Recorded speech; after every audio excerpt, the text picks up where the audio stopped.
Francis പാപ്പ ഒരു പ്രാർത്ഥന പഠിപ്പിച്ചിട്ടുണ്ട്.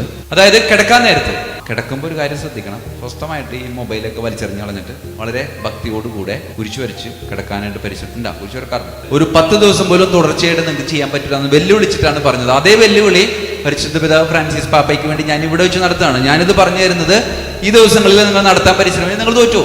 വേറൊന്നുമില്ല. കിടക്കുന്നതിന് മുമ്പ് ഫ്രാൻസിസ് പാപ്പ തൻ്റെ കട്ടിലിൽ വളരെ ശാന്തമായിട്ടിരിക്കും. 5 സ്വർഗസ്ഥനായി ചൊല്ലിയിട്ട് ചെറിയൊരു പ്രാർത്ഥന ചേർക്കും.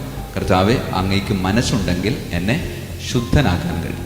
അപ്പോൾ ഫ്രാൻസിസ് പാപ്പ 5 സ്വർഗസ്ഥനായി ചൊല്ലിയതിനു ശേഷം ഫ്രാൻസിസ് പാപ്പ കർത്താവെ അങ്ങേക്ക് മനസ്സുണ്ടെങ്കിൽ എന്നെ ശുദ്ധനാക്കാൻ കഴിയും എന്ന് പറഞ്ഞുകൊണ്ട് കിടന്നുറങ്ങാം. ഈ 5 സ്വർഗസ്ഥനായി ചെല്ലുന്നത് എന്തിനു വേണ്ടിയിട്ടാണെന്ന് അറിയാമോ? കർത്താവിൻ്റെ 5 തിരുമുറിവുകളെ ഓർത്തുകൊണ്ടാണ്. എന്നിട്ട് കിടക്കുമ്പോൾ പാപ്പ പറയും, ഞാൻ കുരിശിന്റെ മറുപുറത്ത് ഇങ്ങനെ കിടക്കുന്നത് പോലെ എനിക്ക് തോന്നും. പിറ്റേ ദിവസം ഞാൻ എഴുന്നേക്കുന്നത് ഉദ്ധാനം ചെയ്ത ക്രിസ്തുവിനെ പോലെ ഭയങ്കര ഫ്രഷ് ആയിരിക്കും.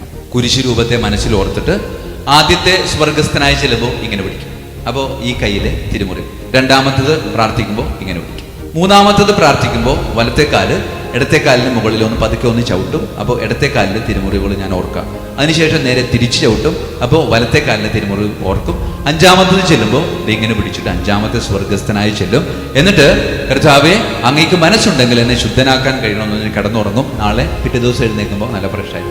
പ്രിയമുള്ളവരെ, പാലിക്കുക. നമ്മുടെ ജീവിതത്തിൽ അത് തീർച്ചയായിട്ടും നമുക്ക് ഉപകരിക്കാനായിട്ട്.